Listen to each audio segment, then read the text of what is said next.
প্রিয় শিক্ষার্থীবৃন্দ, আসসালামু আলাইকুম। সবাই কেমন আছেন? আশা করি সবাই ভালো আছেন। চলে আসলাম নতুন আরো একটি ক্লাসে। গত ক্লাসে আমরা শিখেছিলাম পেজ লেআউটের কাজ, সম্পূর্ণ শেষ করে দিয়েছিলাম। আজকে আমরা যে পরের ধাপ আছে সেই পরের ধাপ শিখব। তবে ক্লাস শুরু করার আগে এখন পর্যন্ত যারা আমার রেগুলার ভিডিও দেখেন কিন্তু চ্যানেলটি সাবস্ক্রাইব করেননি, সাবস্ক্রাইব করে দিবেন এবং ভিডিওটি ভালো লাগলে একটি লাইক করে দিবেন। আমি আছি আপনাদের সাথে মোহাম্মদ সাদাত হোসেন। চলুন শুরু করা যাক আজকের নতুন ক্লাস।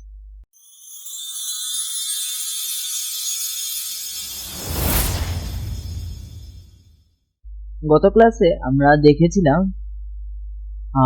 হোম ট্যাবের কিন্তু আমরা কাজ শেষ করে দিয়েছিলাম, পেজ লেআউটের ট্যাবের আমরা কাজ শেষ করে দিয়েছিলাম। যারা এখন পর্যন্ত পেজ লেআউটের ক্লাস দেখেননি 6 নম্বর এবং 7 নাম্বার এবং 8 নাম্বার ক্লাস দেখবেন, তাহলে আপনার 7-8 নাম্বার ক্লাসটা হচ্ছে পেজ লেআউটের। যারা এখনো দেখেননি দেখে নেবেন, ভিডিওর ডিসক্রিপশনে আমি লিংক দিয়ে দেবো, সেখানে থাকবে ভিডিওটি। তো আজকে আমরা শিখবো তার পাশে কি আছে রেফারেন্সে মূলত আপনার কোনো প্রকার কাজ নেই, রেফারেন্সে আমাদের প্রয়োজন নেই, রেফারেন্সে আমাদের কোনো প্রকার কাজই নেই এখানে।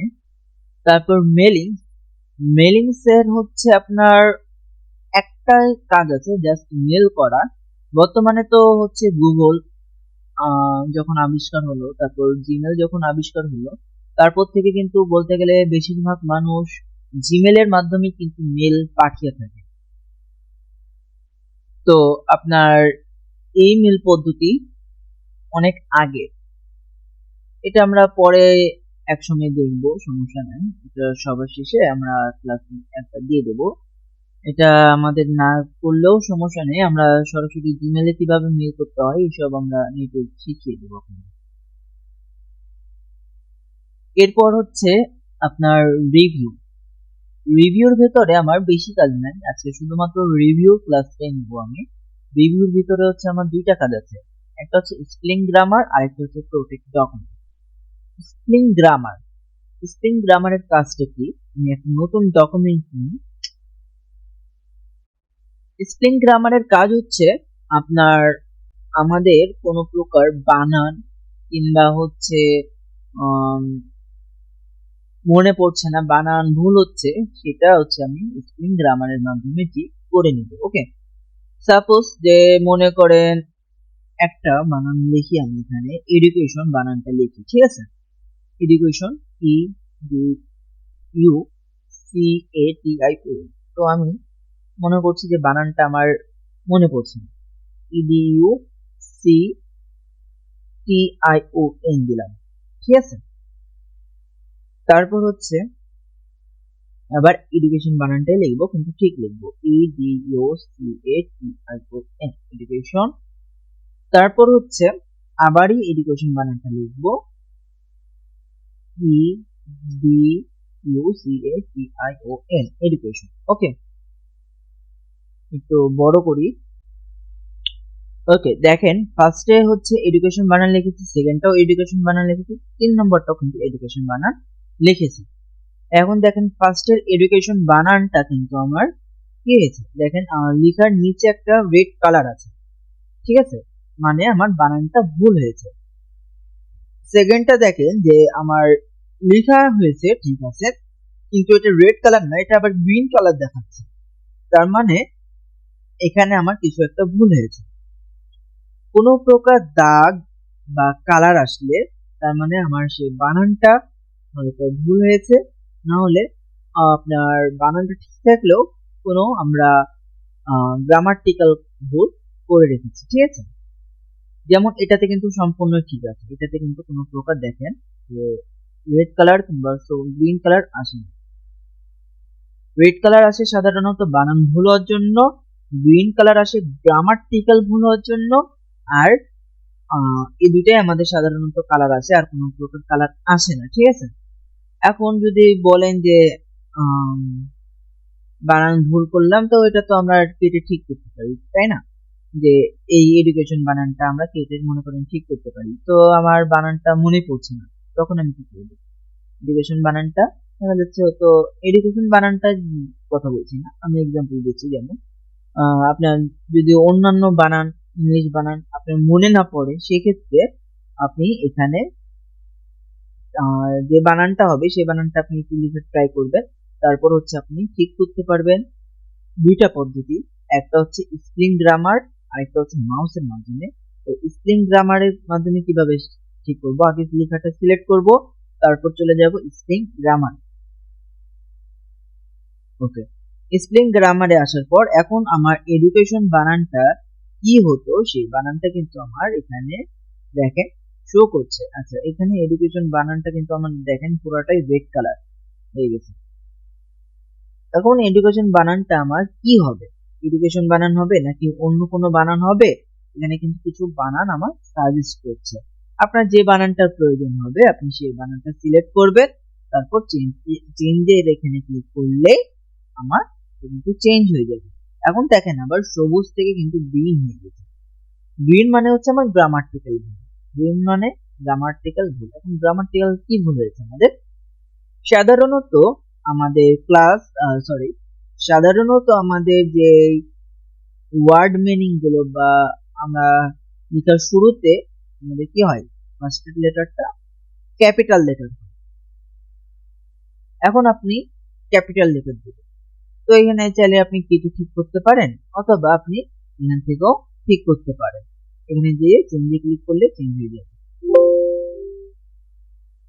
ওকে, আশা করি বুঝতে পারলেন এটুকটা। তারপর আরো একটা পদ্ধতি আছে, তো একটু আমি আবার ব্যাকে আসি, আনডু করে আসি। মাউসের মাধ্যমে যেহেতু বলেছিলাম, মাউসের মাধ্যমে করলে আমি কিভাবে করব? তখন দেখেন মাউসের আমি আগে একটা এখানে কার্সরটা রাখবো, তারপর মাউসের রাইট বাটনে ক্লিক করব। তখন আমি কি বানান খুঁজছি এখানে দেখেন সেই বানানটা আমি দেখতে পাবো। ঠিক আছে, তো এখানে মনে করছে আমার উপরেরটাই লাগবে, এডুকেশন বানান, এটা সিলেক্ট করলাম। তারপর আবার এটা থেকে আমি গ্রিন কালারটাকে উঠিয়ে দেওয়ার জন্য এডুকেশন আমি গ্রামাটিক্যালটাও ঠিক করে এভাবে করে নিলাম। ওকে, এখন আমি একটু আর এই যে রাজশাহী বানানটা লিখি। আচ্ছা, এখানে দেখেন যে রাজশাহী আর এই যে কি রাজশাহী, এই বানানটা তো আমার ঠিক আছে, তাই না? তো আমার এখানে দেখেন রেড কালার দিয়েছে, তার মানে কি আমার বানানটা ভুল ধরছে। আচ্ছা, বানানটা কেন ভুল ধরলো? আমাদের কিন্তু সাধারণত মাইক্রোসফট অফিস ওয়ার্ডের ভেতরে একটা ডিকশনারি দেওয়া আছে। এখন ডিকশনারিতে আপনার কখনো তো যে দেখেছেন কি মানুষের নাম কিংবা হচ্ছে জায়গার নাম কিংবা পাহাড় পর্বত এসবের নাম কিন্তু সাধারণত ডিকশনারিতে দেওয়া হয় না।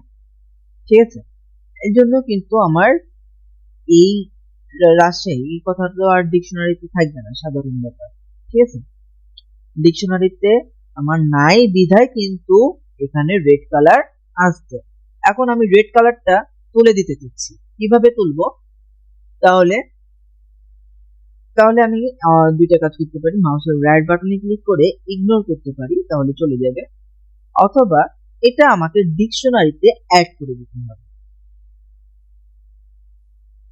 ডিকশনারিতে অ্যাড করতে হবে। কিভাবে ডিকশনারিতে অ্যাড করব? সিলেক্ট করব, সিলেক্ট করার পর চলে যাব ডিকশনারিতে, স্প্রিং গ্রামারে যাওয়ার পর অ্যাড ডিকশনারি এখানে ক্লিক করে এখন যদি আমি ইয়েস ক্লিক করে দিই, তাহলে এই কথাটা কিন্তু আমার ডিকশনারিতে অ্যাড হয়ে যাবে। এরপর থেকে আমি যখন রাজশাহী কথাটা লিখবো তখন আর কোনো প্রকার আমার রেড কালার আসবে না। চলেন আমি একটু দেখাই, যেহেতু এটা আসলে করাটা ঠিক না, তাও দেখিয়ে দিই আপনাদের জন্য। তো রাশি কথাটা সিলেক্ট করেছিলাম, দেন হচ্ছে এখন ডিকশনারিতে অ্যাড ডিকশনারিতে আসলাম, আসার পর এখন ইএসএ ক্লিক করলাম।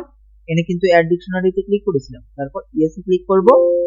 এটা কিন্তু এখন আমার রাশিতে দেখেন this spelling and grammar check is complete. তার মানে আমার এই রাশির কথাটা এখন অ্যাড হয়ে গেছে ডিকশনারিতে। এখন এরপর থেকে আমি যখনই রাশির কথাটা লিখব তখনই আমার আর কোনো প্রকার রেড কালার আসবে না। সাধারণত এটা কিন্তু আমরা ব্যবহার করব না, অ্যাড ডিকশনারিতে কখনোই এসব আমরা জিনিসপত্র অ্যাড করব না, এতে আমাদের অসুবিধা হবে। মনে করেন আপনি একটা প্যারাগ্রাফ লিখলেন, সেখানে আপনার এই দাগগুলো রেড কালার কিংবা হচ্ছে আপনার গ্রিন কালার এসব যদি আসে তাহলে কিন্তু সুবিধা হবে। কেন? কারণ হচ্ছে আপনি রেড কালার মানে তো আপনি বুঝতে পারবেন বানানটা আপনার ভুল হয়েছে, তখন আপনি সহজে কিন্তু ঠিক করতে পারবেন। আর আপনি যদি রেড কালার না আসে তাহলে আপনি কিন্তু বুঝতে পারবেন না যে বানানগুলো আপনার কি ভুল হয়েছে নাকি হয়নি। বুঝতে পারলাম? তার মানে আমাদের কিন্তু এই রেড কালার গ্রিন কালার খুব ইম্পর্টেন্ট জিনিস। এটার মাধ্যমে কিন্তু আমি সহজে আমার একটা প্যারাগ্রাফ লিখলে সম্পূর্ণটা রিভিশন করার কিন্তু কোনো প্রয়োজন নেই। যেখানে দেখবো রেড কালার, যেখানে দেখবো গ্রিন কালার, সেখানেই আমার কি হয়েছে, বানান ভুল অথবা গ্রামাটিক্যাল ভুল আমি করেছি। তাহলে আমি সহজে কিন্তু পুরোটা রিভিশন না করে আমি কি করতে পারবো, সহজেই ঠিক করে নিতে পারবো। ওকে, আশা করি স্পেলিং গ্রামার নিয়ে কারোর কোনো অসুবিধা নেই। তারপর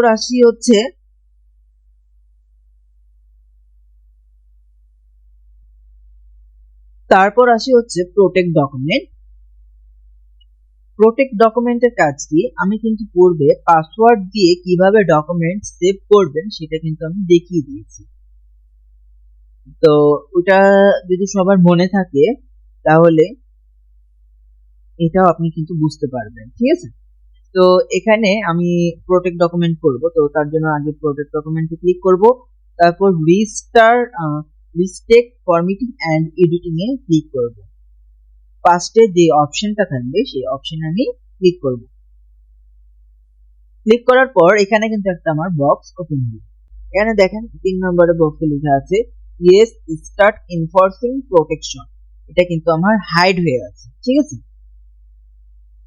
তো এটা আমার আনহাইড করতে হলে এই 2 নম্বর বক্সে দেখেন এডিটিং রিস্ট্রিকশন বলে একটা অপশন আছে, এখানে আমি একটা জাস্ট ক্লিক করব, তাহলে আমার 3 নম্বর বক্সটা আনহাইড হয়ে যাবে। এবার এখানে আমি ইয়েস স্টার্ট এনফোর্সিং প্রোটেকশন আসবে। আমি প্রথমে যেই পাসওয়ার্ডটা দেওয়ার নিয়ম দেখিয়েছিলাম আপনাদের সেভেস থেকে, ওখানে কিন্তু আমরা টোটাল 4বার কিন্তু আমরা পাসওয়ার্ড দিচ্ছিলাম, একই পাসওয়ার্ড 4বার। কিন্তু এখানে আমার একই পাসওয়ার্ড 4বার দেওয়ার কোনো প্রয়োজন নেই, এখানে আমি একই পাসওয়ার্ড 2বার দেব। ঠিক আছে, একই পাসওয়ার্ড 2বার দেব। এখানে আমি মনে করেন 1 2 3 পাসওয়ার্ড দিলাম, তারপর হচ্ছে আবার 1 2 3 বলে পাসওয়ার্ড দিয়ে দিলাম। এবার ওকে করলাম। এবার ফাইলটা আমি সেভ করি ডেস্কটপে। সেভ অ্যাজ থেকে হচ্ছে আমি এখানে এডুকেশন বলেই থাকুক ফাইলটা, দেন হচ্ছে আমি ডেস্কটপে সিলেক্ট করি, এটা সেভ করে দিই। ডেস্কটপ দেন হচ্ছে সেভ করে দিলাম। এবার হচ্ছে আমি এটা ফাইলটা থেকে বের হয়ে যাই। এখন দেখেন ডেস্কটপে কিন্তু এডুকেশন বলে আমার ফাইলটি চলে আসছে প্রথমত। দ্বিতীয়ত এখন আমার ওপেন করলে সরাসরি কিন্তু ওপেন হয়ে গেল। আর সেভ এস থেকে যদি আমি পাসওয়ার্ড দিতাম সেক্ষেত্রে কিন্তু আমার ওপেন করতে হলে পাসওয়ার্ড ছাড়া কিন্তু আমার ওপেন হতো না। কিন্তু এখানে আমার কি হলো, সরাসরি পাসওয়ার্ড ছাড়াই কিন্তু আমার ওপেন হয়ে গেল। এখন মনে করছি আমি এখানে কোনো কিছু লেখালেখি করব, কিন্তু আমি এখানে কোনো কিছু লেখালেখি করতে পারবো না। আমার দেখেন কোনো কিছু আমি লিখতে পারছি না, কিংবা আমি মনে করছি যে কাটবো, ডিলিট করে দিব, ডিলিট করছি, ডিলিট হচ্ছে না, ব্যাক স্পেস দিচ্ছি। ঠিক আছে, এটা আপনি করতে পারবেন না, কারণ হচ্ছে আপনার পাসওয়ার্ড দেওয়া আছে, সেই কারণে আপনি এটা করতে পারবেন না। প্রোটেক্ট ডকুমেন্ট করলে আপনার ডকুমেন্টের এটা হচ্ছে সুরক্ষা, যে আপনি কোনো এডিটিং করতে পারবেন না, কোনো কাজ করতে পারবেন না। তবে এখান থেকে আপনি চাইলে ডকুমেন্টটাকে কপি করে আপনার যেখানে পেস্ট করে সেখানে আপনি পেস্ট করতে পারবেন। ঠিক আছে, আপনার যেটা সুবিধা মনে হবে আপনি সেই পাসওয়ার্ডটা আপনি ব্যবহার করতে পারবেন। আপনি যদি মনে করেন যে আপনার প্রোটেক্ট ডকুমেন্টের সুবিধা, আপনি প্রোটেক্ট ডকুমেন্টটা ব্যবহার করতে পারেন।